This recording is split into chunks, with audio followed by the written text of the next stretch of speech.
What's happening, everybody? Welcome back to Ben Wright Reactions. For today's video, we're going to learn about Rome in about 20 minutes, which seems pretty fast. I know that Rome was roughly around for about 1,000 years, and throughout my schooling was kind of briefly touched on here and there in history classes, and surprisingly, learned the most in English class when we were doing Shakespeare, Julius Caesar, and learned a lot about the time of Caesar through Shakespeare's eyes, which is probably not very historically accurate. Definitely more for the story. I have done some of my own research into the Caesar Pompey saga, which in itself is fascinating, but from what I understand, it's roughly about the halfway point for the Roman Empire. So we're just going to jump right on into this. I'm really interested to see how this all began and somewhat curious to see their interpretation of how Rome ended. So with that, we're going to jump right on in, watch this video, hopefully gain some knowledge, and let's learn about Rome. Here we go. Here are the letters the Romans gave us. And here are the countries whose languages derive from Latin. Today they cover half the world. As for the ancient Romans, the boundaries of their state encompassed their entire civilization. The Roman peace, or Pax Romana, serves as the first example of globalization. Let's take a walk across 12 centuries of the Roman history. Hold on. First of all, this is being narrated by Brian Cox, which is awesome. I love his voice, and it just kind of, I think that's about the perfect voice to do this. So here we go again. And yes, those numerals are also a Roman legacy. 20 minutes.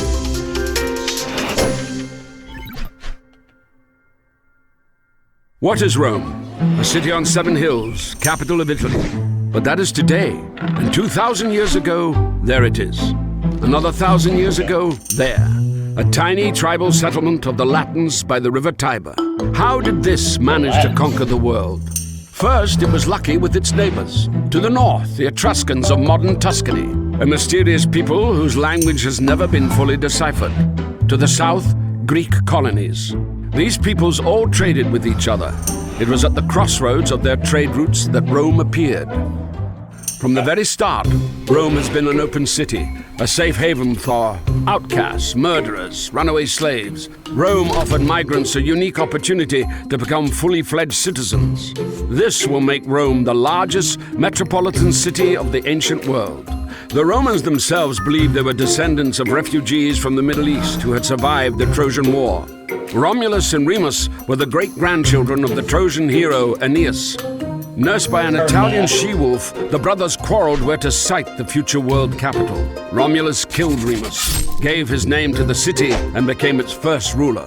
As legend has it, there were 7 kings, each of which enjoyed a lengthy reign and left some beneficial legacy. A calendar, a sewer system, or the Capitolium, a temple to the senior god Jupiter. Much of what the Romans later became famous for, aqueducts, bridges, perhaps even the gladiatorial games, were borrowed from the Etruscans.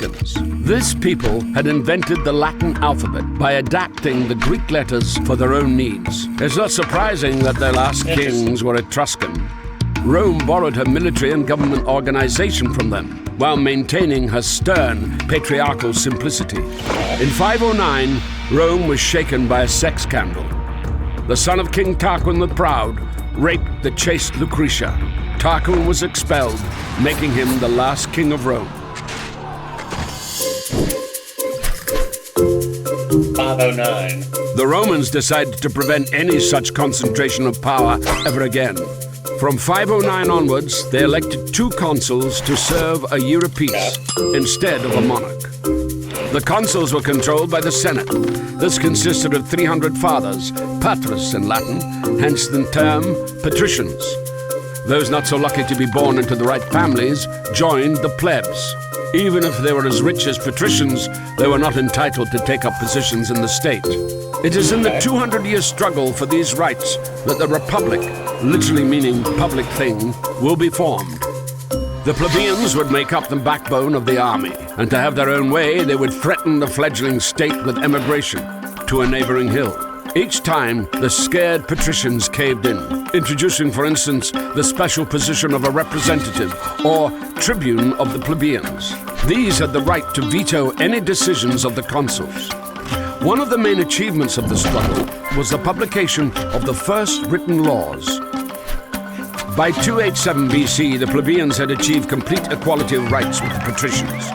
The unity of Rome found its best expression in the formula Senatus Populusque Romanus, the Senate and the Roman people, which still adorns the manhole covers in Rome.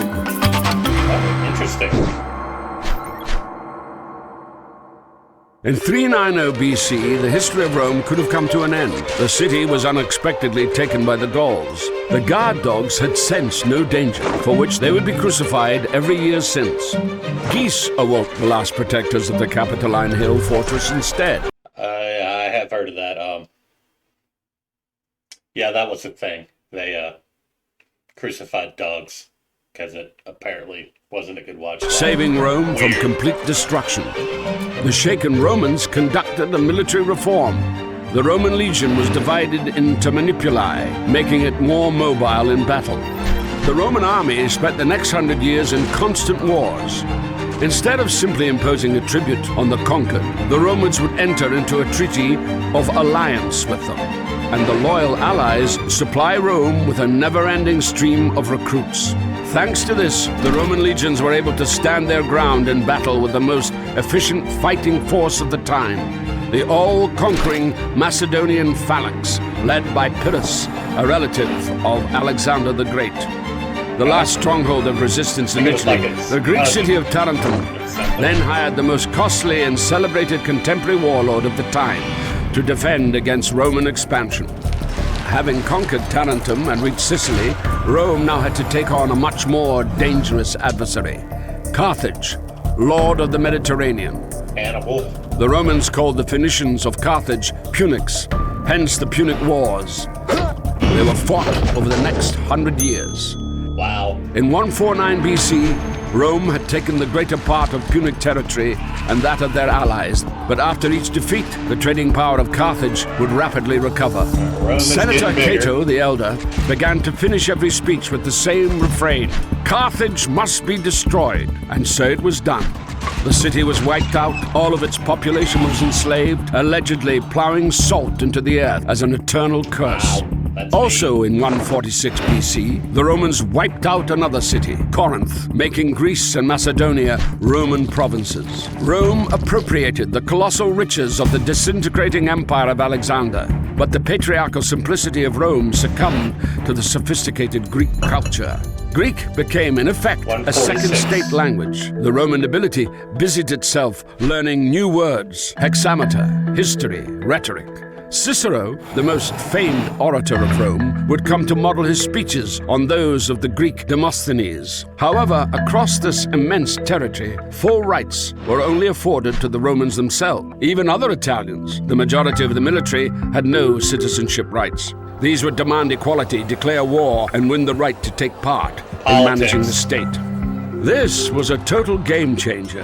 While ancient Greece remained a collection of squabbling city-states, Rome gradually extended citizenship rights to the conquered, laying down the basis for an empire. Smart. Having conquered half the world, Rome fell victim to globalization. Cheap grain and an inflow of unpaid slave labor bankrupted the small farmers. These rushed into the cities and joined the ranks of the proletariat, those who have nothing to lose except their own offspring. At the same time, the rich grew 100 times richer, having bought land from the ruined peasants for a song.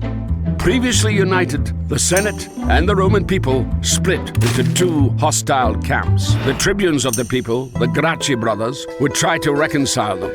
They proposed granting excess public lands to the impoverished peasants and suggested free distributions of bread to the poor. The disgruntled senators decided to suppress the Gracchi movement by force, killing the brothers and several thousand of their allies. Rome was gripped by civil wars. Social mobility for the proletariat was offered by Gaius Marius, a popular general. He began enrolling the proletariat into the army with a promise of a grant of land at the end of service.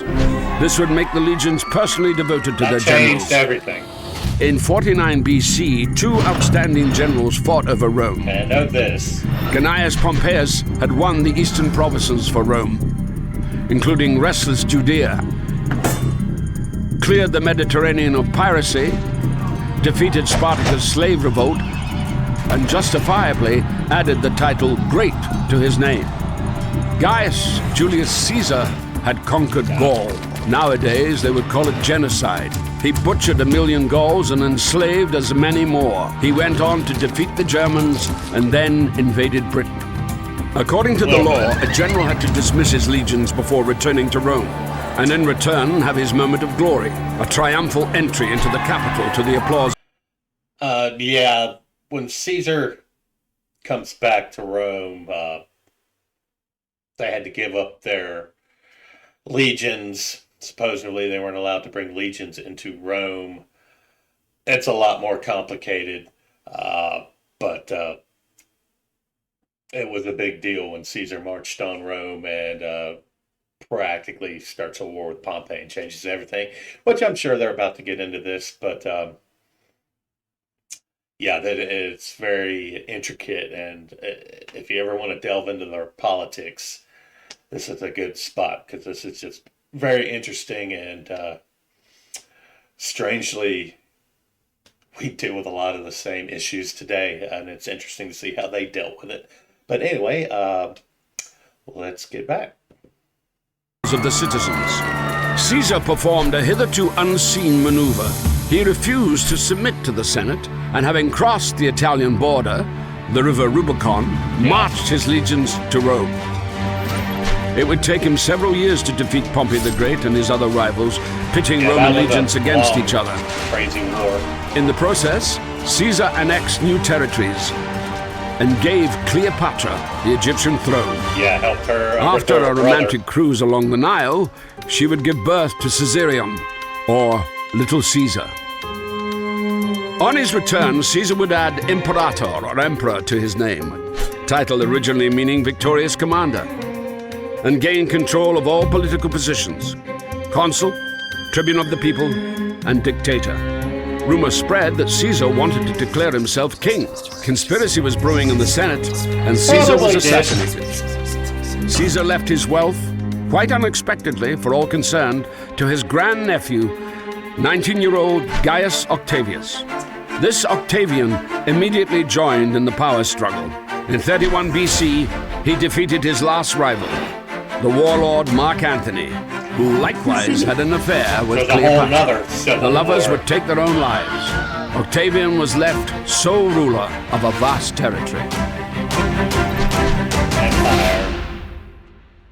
Julius Caesar ruled for 4 years. Octavian, assuming the title Augustus, meaning the Venerable or the Great, ruled for an endless 43 years. Yeah. He didn't formally abolish the Republic. He simply took control of all possible positions, making his power almost absolute. But he modestly called himself Princeps, the first senator. And even though skirmishes with barbarians continued along the borders, inside them the period of Pax Romana set in, a period of peace and stability that was to last 200 years. The empire experienced an economic upswing. Bread was distributed for free to 200,000 people. On Augustus' orders, a 500-meter basin was dug at the very center of the capital, where 3,000 gladiators mimicked sea battles on real seagoing vessels. In Rome, construction was booming. Concrete and multi-story districts were growing. Augustus had to introduce height regulations, limiting skyscrapers to 6 floors. Interesting. And still the citizens were unhappy.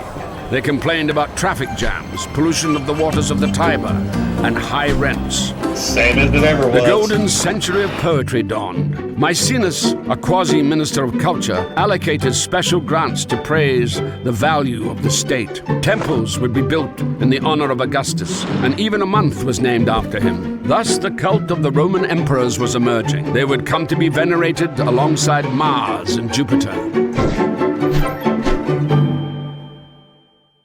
After Augustus' power became hereditary, the senatorial opposition has left us vivid portraits of the first emperors. Suspicious Tiberius unleashed terror under the pretext of the law on treason. Under this law, any action could be deemed offensive.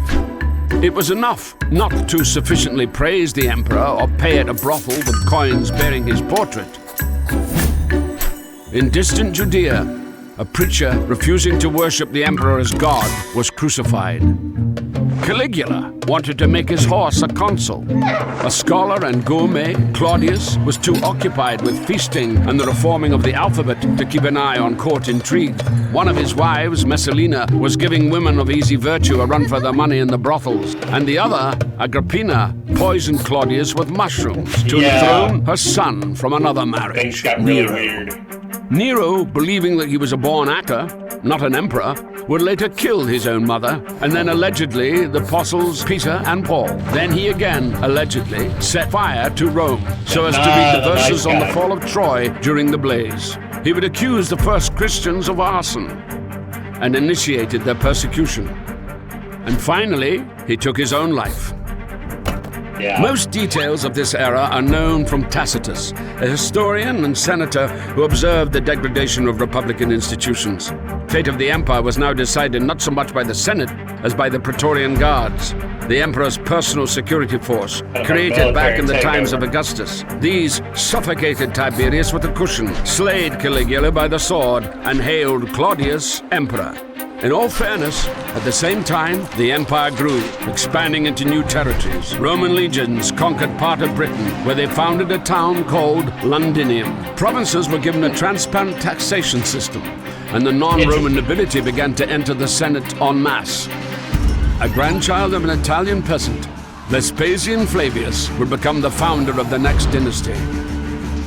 Vespasian and Titus, suppressing the uprising in Judea, committed genocide, again according to modern-day, not Roman standards, and reduced the Temple of Jerusalem to nothing but the Wailing Wall. On a lighter note, Vespasian had a jolly good Roman predisposition. He taxed the collectors of urine at the public toilets. And Titus, the destroyer of Jerusalem, would nevertheless obtain the title of Merciful. After a splendid triumph, he opened the Colosseum for the people. Titus would be called the love and consolation of humankind. And after such festivities had depleted the public treasury, Vesuvius destroyed Pompeii, plague devastated half Italy, and Titus became a god. Weird. The 2nd century would go down in history as the era of the good emperors. Trajan was considered by his contemporaries the best emperor ever. Rome became a million-strong city, and the empire reached its largest extent. Rome connected her new territories via a network of paved roads. This system still determines the transport map of Europe. After Trajan's conquest, Hadrian busied himself with defense, erecting massive fortifications in Britain and between the Rhine and the Danube. Pantheon was built in Rome, the first temple to be topped by a massive dome, a real architectural sensation of the day, dedicated to all the gods. Hadrian would also include his lover among them, the young Antinius. More of his images have survived than of any Roman. The last good emperor, the throned philosopher, Marcus Aurelius, would spend most of his reign on military expeditions. In between battles, he wrote his manifesto for Stoic philosophy, Meditations. Meditations, great book. It was kind of like his diary. He didn't realize it was ever going to be published or shown to anybody, but it's a very honest diary he kept while he was emperor, and it's fascinating to see how similar, I can barely talk, similar they were to stuff that's going on today. But anyway. It was under Marcus Aurelius' son, Commodus, that the Pax Romana, the Roman peace, came to an end. He preferred a gladiator's glory to the affairs of state. Conspirators had the emperor strangled by a fellow fighter, the slave Narcissus. Rome sank into chaos. Is that a gladiator? The next 100 years brought a sequence of random emperors proclaimed by the army. Taking their turn on the throne were a liberated slave, a fortune seeker who bought the throne at an auction, General Punic descent who would place statues of the former enemy, Hannibal all over the empire, a Syrian priest of the sun, and a former shepherd who owed his popularity to his powerful physique. Okay. Interesting. In 212, Emperor Caracalla, half North African, half Syrian, granted Roman citizenship to nearly all free subjects of the empire. The idea that you could be a Roman in Judea, in Africa, or any other corner of the empire at all might well be the main legacy of Rome still in use today. It's a good way to keep By your mid-century, people happy. Rome was already in the midst of such a crisis that the whole provinces were starting to split off. The Gauls, for instance, proclaimed an empire of their own. Order would be restored by the son of a liberated slave, Diocletian. Having started his career as a soldier, he would end up an absolute monarch, an astonishing example of social mobility. Diocletian split the empire into four, with four co-rulers at four capitals, situated closer to the frontier. Rome lost its significance. The Senate became a town council. The country was now ruled by an army of officials personally reporting to the emperor. Thus, the ancient world, centered around the concept of a free community and free citizens, came to an end. From the princeps, the first senator, the emperor had become the dominus, a title by which slaves addressed their masters. The citizen became a subject, the warrior turned into a soldier, and the farmer a semi-serf. Diocletian himself resigned from the post of emperor 20 years later and went off to his estate to grow cabbages. Okay. Basically the beginning of the end. After Diocletian's departure, the co-rulers were fighting for power. Constantine, the future Saint Constantine the Great, emerging victorious.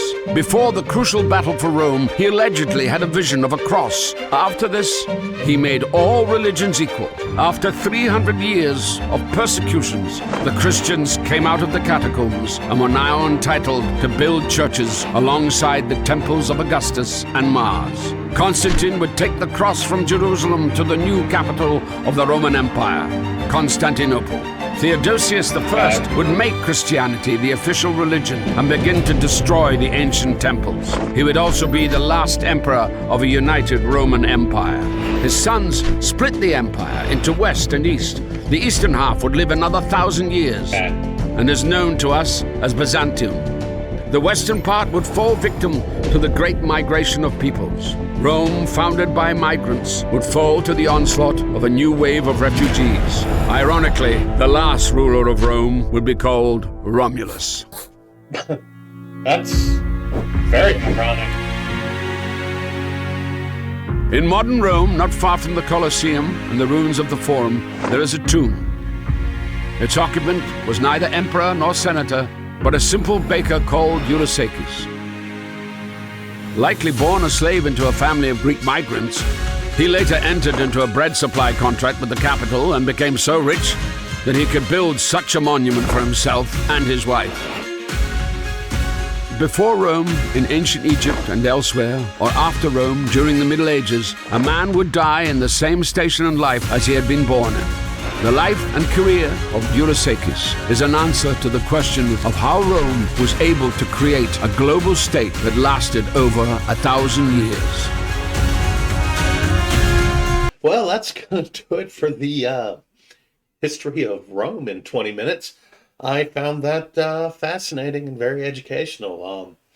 Didn't really know much about the beginnings of Rome other than the legend of Romulus and Remus, which may or may not be true, probably leaning towards more of a legend type deal going on there. And interested to see them go from kings to a republic to emperor.